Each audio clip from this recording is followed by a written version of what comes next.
We, ladies and gentlemen, are at the halfway point of the Major League Baseball season of 2019. So what are we going to do? I'm having a little bit of what I like to call a fantasy sports tabanca. There is no sports going on until this All-Star game is over. So in honor of All-Star game, we are going to play What Would Coach Wondergeddon Have Done If He Had Known What He Had Known Now. Start my music.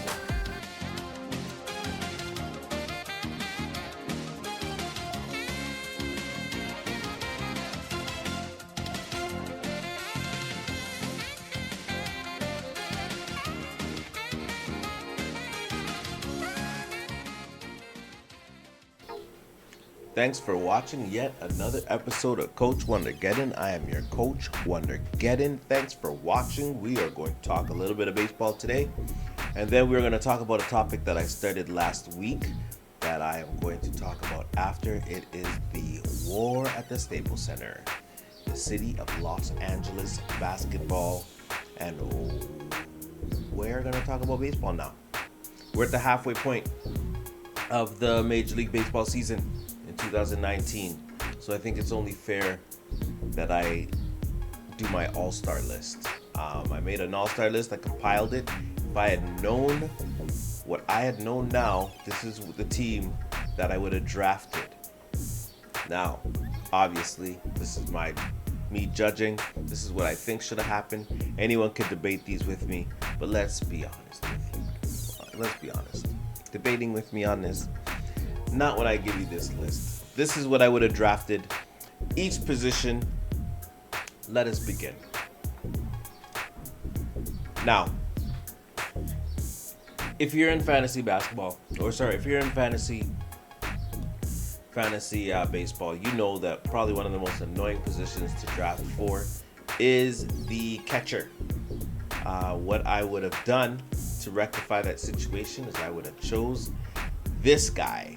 He is sometimes the number 3, sometimes the number 4 hitter of the New York Yankees at catcher, Gary Sanchez. 24 home runs, 57 RBIs cannot be ignored from the center or from the catcher position. Catcher, as I said, is the hardest position to draft for. You just never know how these guys are gonna pan out. They all seem to be part-time players, but not Gary Sanchez. He is a legit 3-4 hitter. 24 home runs, as I said, cannot be ignored. All right.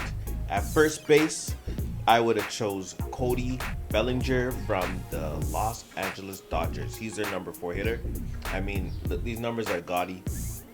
Halfway point to the season, he already has 70 runs, 30 home runs, 71 RBIs. That's ridiculous. That's only the first half of the season.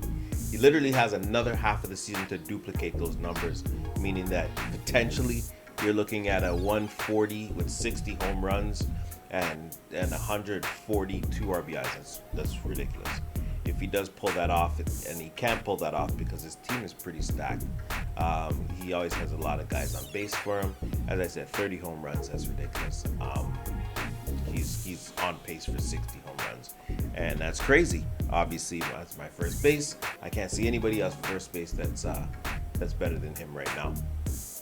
Second base might be a little bit of a surprise, but it shouldn't be. It's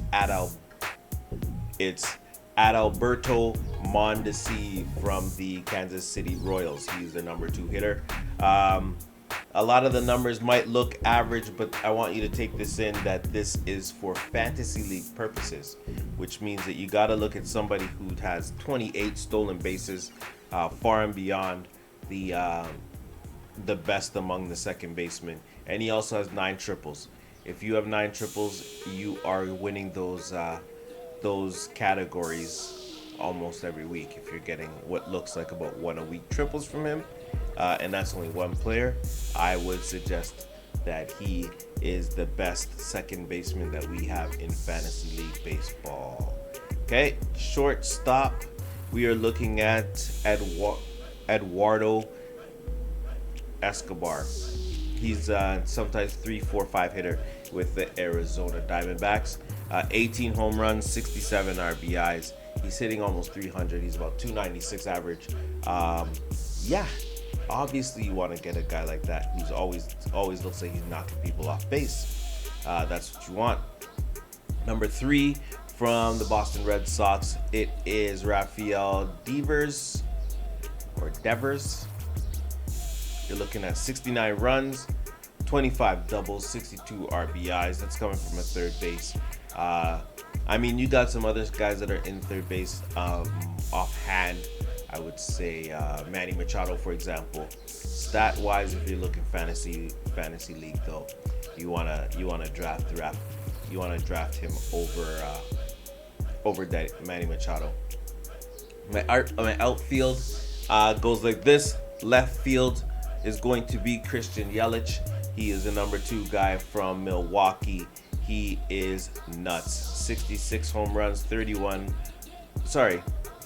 home runs, 66 runs, 67 RBIs.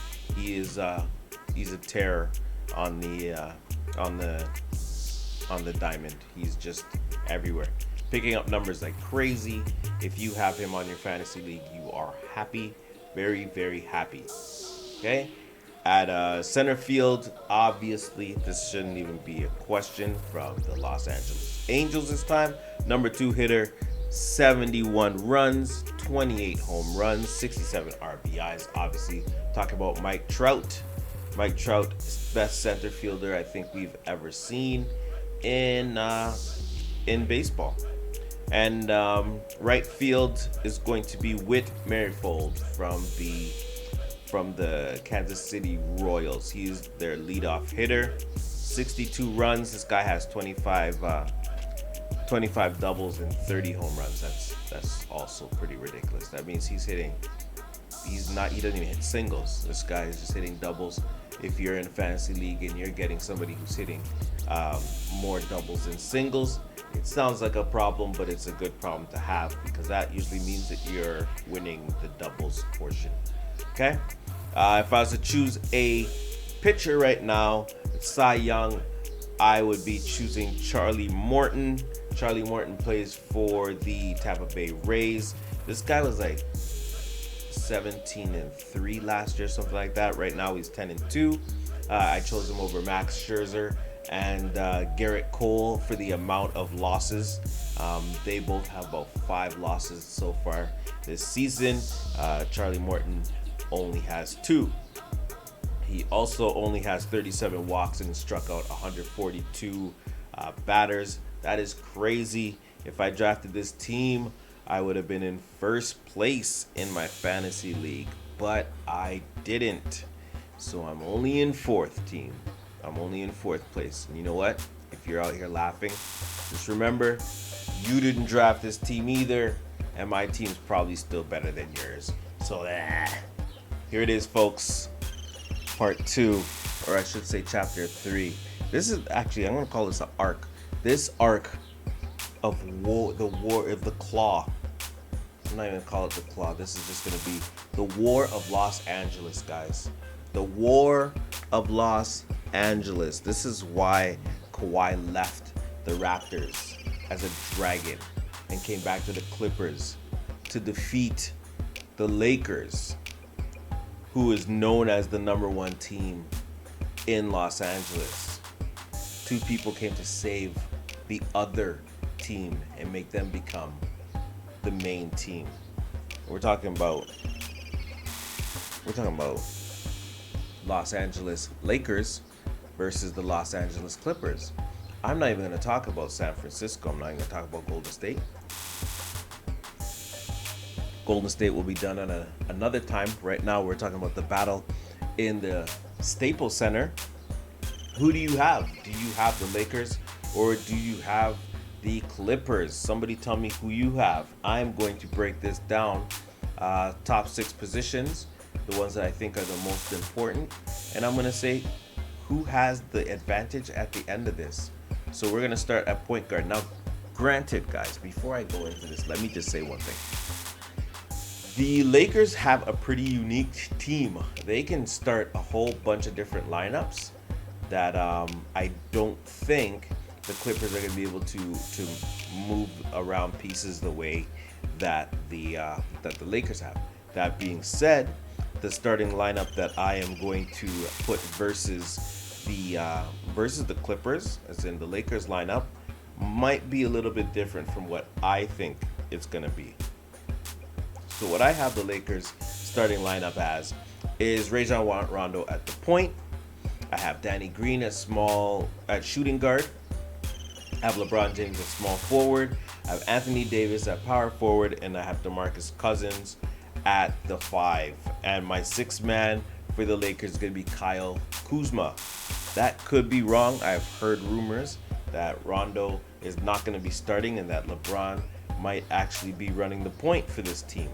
I think that's going to happen often, but I don't think they're going to start games like that. I think they're going to keep it a little bit more traditional and keep Rajon Rondo at the starting point guard, because he looks like the only starting point guard on that team. The Clippers team is going to look like this. At the point, you're going to have Patrick Beverley. At the 2, you're going to have Landry Shamet. You're going to have Paul George at the 3. You're going to have Kawhi Leonard at the 4. And at the 5, you're going to have Montrezl Harrell. 6th man is going to be Lou Will. We are going to start at point guard.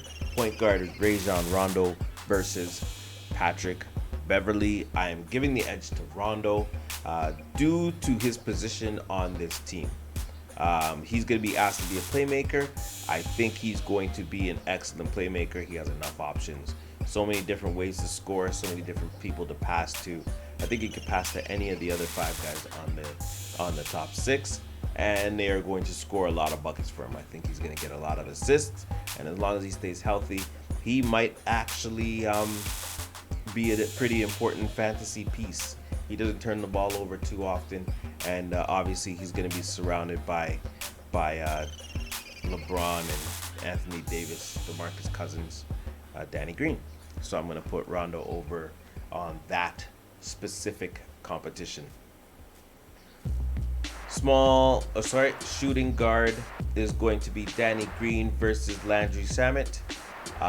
They're both 3-and-D guys. They both shoot threes. They both play defense. I'm going to give Danny Green the nod for the better matchup. He has championship experience that cannot be taken away. Obviously, him and Kawhi just won a championship with the Raptors this year, and I can't imagine that in a face-to-face battle, he's going to let Landry Shamet embarrass him in any type of way. So I'm going to pick Danny Green. That's 2 for the Lakers and 0 for the Clippers. Number 3, small forward is going to be LeBron James versus Paul George. That is going to be dope.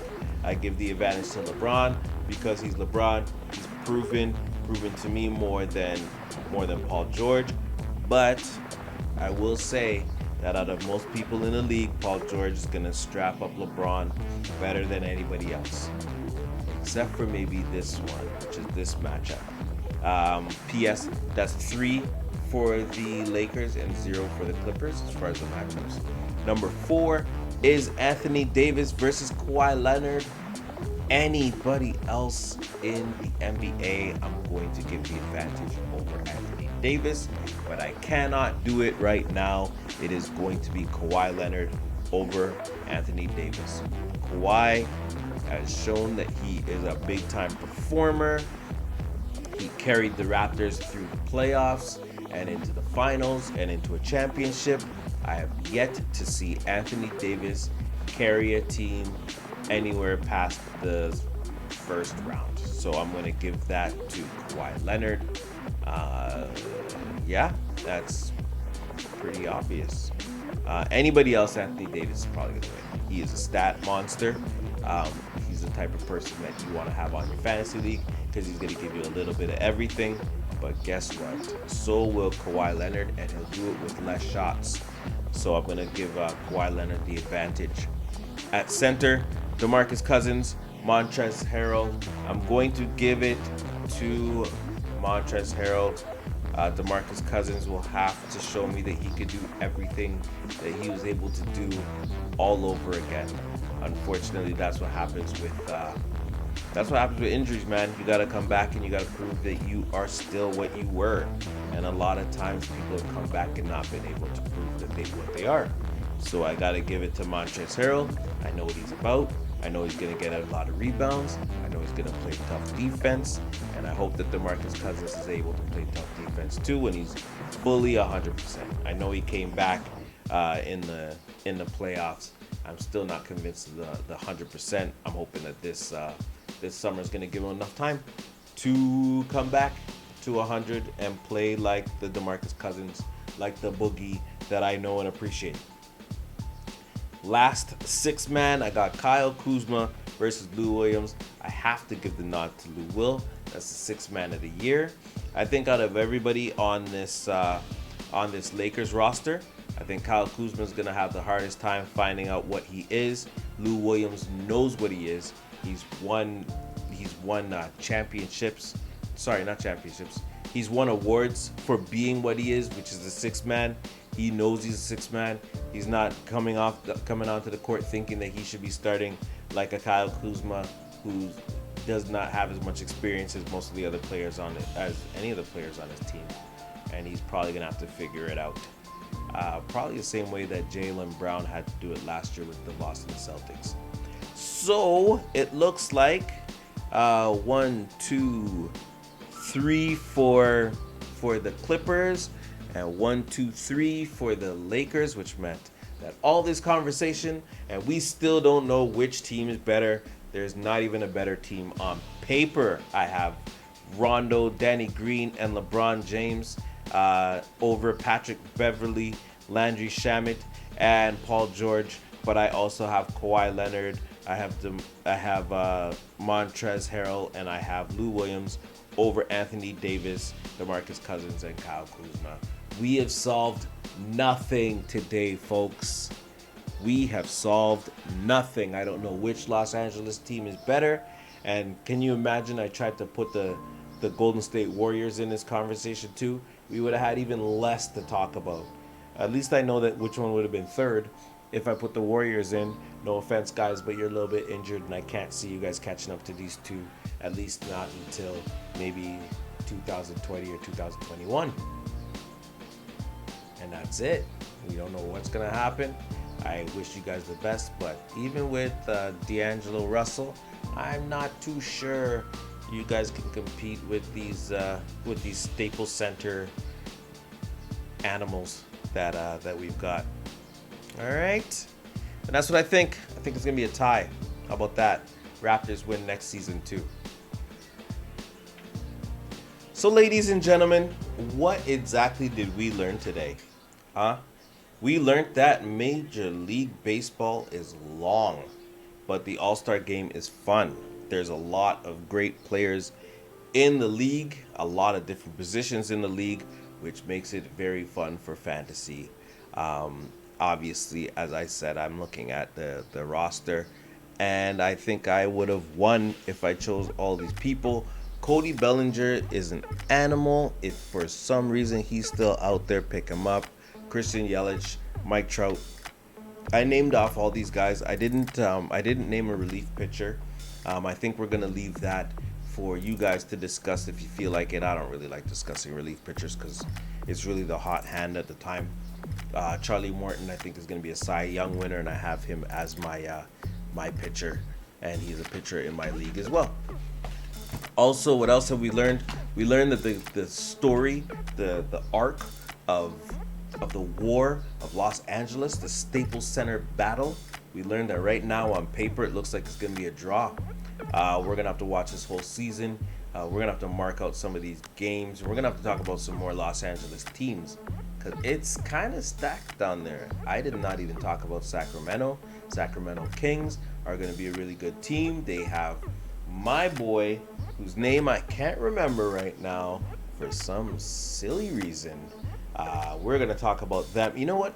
Next episode, we are going to talk about Sacramento, and we're going to talk about Sacramento and Golden State, because you know what, with an injury to Klay Thompson, and Kevin Durant leaving, that actually might be a pretty good LA matchup to talk about. I hate to make them sound like a team B, a battle for the team B tier of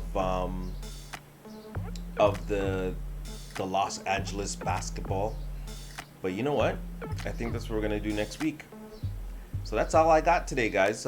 Thanks for watching, Coach Wondergeddon. Again, I'm your Coach Wondergeddon. I'll see you guys next episode.